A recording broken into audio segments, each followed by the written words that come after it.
Hello there, chappy wappy. So it is hatching day for me in DML, and we will indeed be hatching 2 new legendary dragons as we await for our divines to finish in the hatchery. But without further ado, we will start off today with the dragon of the month, who I did breed on day 1, but I left him, you know, I didn't get to him straight away because of breeding and then having to hatch him.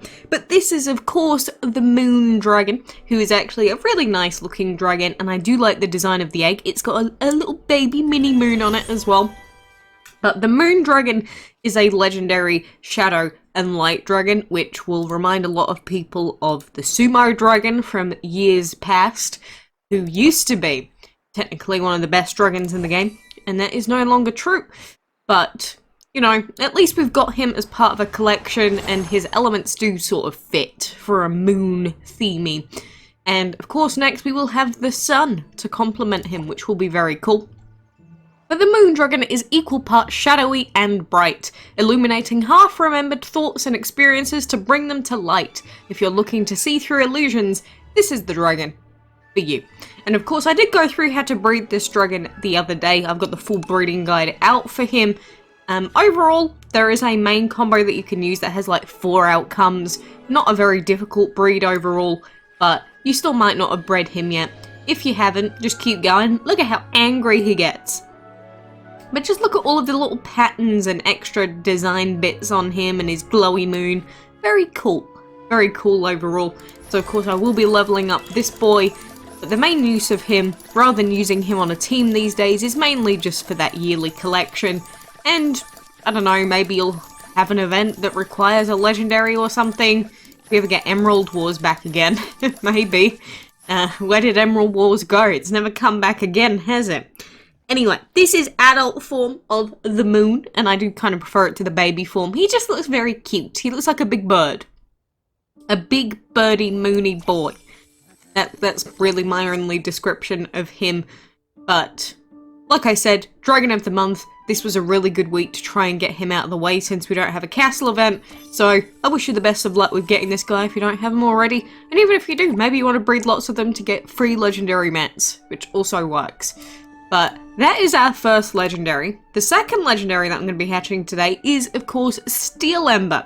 And Steel Ember here has these like floating Rayman parts. Very epic. But Steel Ember is a legendary metal and wind dragon. And compared to the Moon, he's probably not going to be as useful as a legendary. I mean, no legendary is really that impressive anymore. But compared to, you know, the Moon, what he can do with his light element, Steel Ember's kind of meh these days. But he does have his uses. So an example of fine metal and dragon craftsmanship, the intricate Steel Ember dragon contains inlaid gems that are said to be conduits to its very soul. That's kind of scary. It's kind of really scary, but look how big his schnoz is. Oh my god. And every time we it's like he's got the red eye plague again. What was the dragon I said that about the other day? Although his looks more like a blush. Look, if I touch him, look at that blush. Oh my god, he's so cute. Look at him. Ooh, ooh, ooh. Is that for me? That's all that I can think. Okay, I'm gonna stop being weird about this little baby. He looks like a cute baby, okay? I like him. I like him and his little blush. You know, I'm a fan. I don't think his adult form looks like the blushy kind, but the baby form definitely does. Maybe this is the kind of dragon that I wouldn't mind changing into baby form. You know, when we get the Fountain of Youth for really cheap at the first of every month. Maybe this is a dragon we could change, but at the same time, it looks like a rhinoceros now. And I am quite a fan of rhinoceroses. That is how you say it, right? Rhinoceroses? Rhinos? Rhinos! That's how we say it. Anyway, he just looks so done. I'm actually a big fan of Steel Ember's design. I'm kind of sad I didn't get it before now. But, you know what? Maybe this dragon might be in like my top 10. You know, the more I look at it, the more he's growing on me. But, just like with the Moon dragon, his main use was for the Dragon of the Month collection. Steel Ember here, he's not just here for the sake of adding to your DCP. Remember that he is actually going to be part of a Breeding Blitz event next week from the 6th to the 13th for that brand new Flame Lily dragon that's never been available in game before, because this is the weekly schedule if you haven't already seen it. We will be having our final Divine Dungeon next week that has chemistry inside. Of course, we're also going to have that castle event that has the Pyramid Dragon in it, which is going to be the main focus for a lot of people. But the Blitz Breeding event, in that, we have to use, it says here, race against the clock and use the Raincoat Dragon and the Steel Ember Dragon to breed the brand new Flame Lily Dragon. And the Dragon of the Week being that Raincoat Dragon. So, if you want to know how to breed Raincoat, you can go onto DML Planet and click Melon plus Salamander, and it will show you all the possible outcomes. But you'll need Raincoat and Steel Ember in order to breed that Flame Lily. And I'm lucky because I've got both of them already now. If you don't already have Steel Ember, try and get in quick. And then maybe you'll be able to do that Blitz Breeding stuff. If not, you're probably going to have a bad time. But at the same time, if you want to take part in the Blitz Breeding, you're probably going to have 2 breeding dens open. Because remember, we do have castle event starting tomorrow. So I would suggest do not breed for the Dragon of the Month anymore if you can help it. Because there's absolutely no gain to you screwing yourself over at the moment. Like if you want to breed duplicate the Moon Dragons, it's probably best to do it after the castle event. And if we've only got a day left, don't put a 2-day breeding timer into your hatchery, or potentially a 2-day breeding timer, because that would be a very, very bad idea.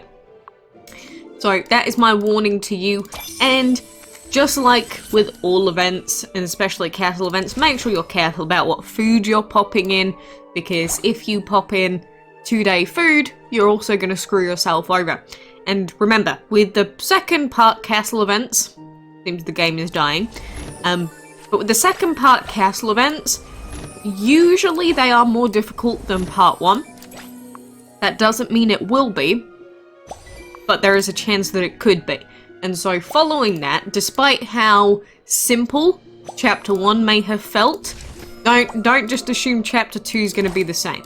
We've had it before where we've had a very kind chapter 1 and then everyone was sorely misled into thinking that chapter 2 was going to be freelo, and then it was not freelo. Although once they also made the event impossible and then everyone complained, and then they just gave everyone free event currency, and that also made people didn't realize that that wasn't normal.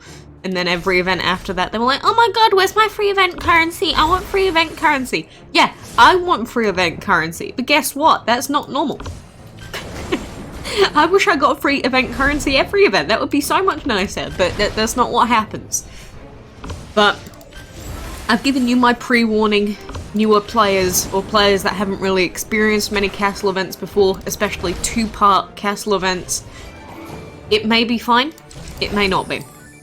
So be prepared for anything, and if you do still have some food to use to even out more dragons on your team before it happens, I do highly suggest you do it, because one big part of castle events, obviously, is the elemental restrictions, and depending on how much they want to screw you over, they could pick anything. They could make the main element of the event void. They can make the main element of the event wind. And these days, who's going to have majorly wind dragons on their team? Like, barely anyone? Unless you get Long Wang from, or you got Long Wang from the other event, obviously.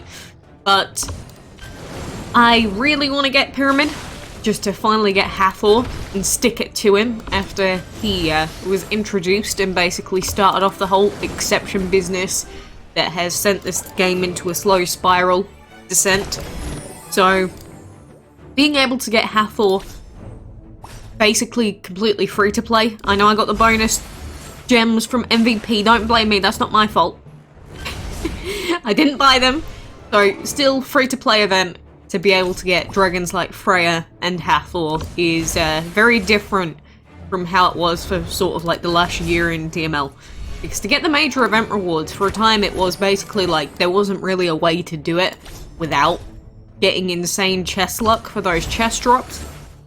And that's why Divine Fest, for the most part, is a lot nicer than, say, the ancient events, because it's not so reliant on getting those chest divines, or any chest divines, you just have to get the holy talismans, is what I mean. So, overall, if you are a newer player, I would say Divine Fest is kinder to you, but obviously, the main thing is, you need a good dungeon team. If you don't have a good dungeon team, you're gonna struggle.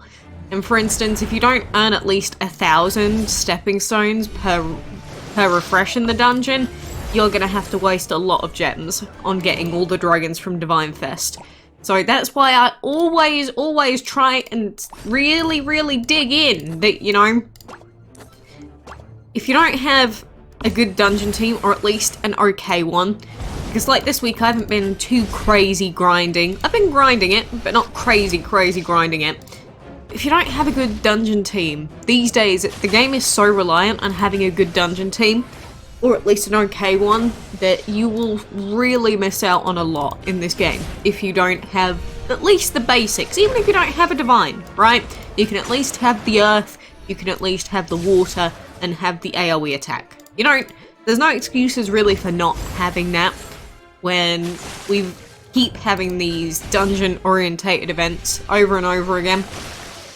And you can still do the quick map progression, like I've talked about so many times and did on my Android account, where, you know, between events, you just speed through the map with like 2 dragons max, and then when it comes to event major time, when they start announcing it, then you can level up your team and make more dragons around about the same level. Obviously, the higher in dragon levels you get, the harder that is going to be to do, but that's one of the bonuses that new players actually get over longer players, because like right now I've leveled up 3 main dragons on my team. My problem is that it takes so much food to level up dragons to my team of what, level 115 at the moment? So to get Enroger, say, up to level 115 is going to take a lot of food collecting now, and I mean a lot. So that is something that new players have an advantage over the oldies for. But of course, a lot of new players also unfortunately won't really know what's going on, which is always a downside of being a new player, that unless you've already played the game on, say, a second account before, you're probably not going to know exactly what to do. So even though new players like to complain a lot, like, oh my god, this is so mean to me, this is so bad for me, they actually get a lot of bonuses over the old players and a lot of things they can take advantage of. One really good example of that is the arena. You can get a lot of those arena gems every level up now, which is something that veteran players can't do, because we don't level up quickly enough to collect a lot of those. So the only way that we can really get them is by paying, and I'm not going to pay for arena gems.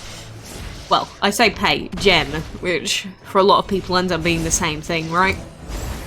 But, you know, it is what it is. I'm sure one day we'll get to the point where newer players start taking advantage of things like that a little bit more, but at the same time, a lot of players just progress so quickly that they've already out-leveled that point, and they can't take advantage of things like that anyway. Oh, I forgot that that was the Jaws dragon set of dragons. I'm lucky that he didn't have his Zuck that time. Because this dungeon week has been one of those where it's like, watch out for that Jaws dragon, and then you'll mostly be fine. At least for me. But next week, we could have a really nice dungeon week next week, or we could have an absolutely horrible dungeon week next week. So, keeping that in mind, I hope you've gotten the divines that you want so far, or you are really close to getting the divines that you want. Otherwise, you're probably going to have a bad time. We'll see. We'll see how it goes next week. If it's a fire dungeon, I'll be happy. Although I don't really have the opportunity to grind too much next week either. My main focus is just going to be that castle event, and I am actually going to miss the first reset of the castle event. How much does that suck? Just the first one. Just the first one because of the timing. Will I? I might do. I might miss out, I'll have to see. But it's one of those things where if your life just doesn't work out for the dungeon resets or the castle event resets, of course you're going to be behind. But don't get too worried about it unless you start missing more than one reset, then you might want to start getting worried. Either way, I'm going to finish off this weak attack quest, and then I'm going to go and open another chest, and then we will I'll probably skedaddle for now, but you know, I've had a few times 14s. There's another student dragon, another times 12 divine tickets. Not that 12 tickets is going to give us very much, but you know, every dungeon reset is super important. What do we get? Times 3s, that's it. That's about what I expect. Oh, I forgot about these sculptures. Those sculptures are so cute. Maybe I'll pop those over on one side of an island somewhere. I'm going to take a ticket, and then we get to open one more ticket. Times 1. So we barely got any from that. But of course, we're getting closer and closer and closer to Osiris. Just 9 more. 90 more talismans. And that is going to be my final week. But overall, the event has been more or less a success so far. So let's hope for good luck next week in the castle event. Let's hope that we all find those keys nice and early. We get all of that stuff done. And of course, we will await our divines to finish hatching in the meantime. But for now, I do wish you the best. Keep that dungeon grinding going if you've still got dragons to get. Make sure you're taking on boss challenge. I should be able to just about get it finished, and even if I can't, I'll just gem a couple of times. I should be able to get that done. Get glitter summer shimmer done. And then we've got one more week of major event, and then after that we can finally sit down and relax again. That will be nice. But anyway, for now, I appreciate you joining me today. Good luck, and I hope to see you again soon.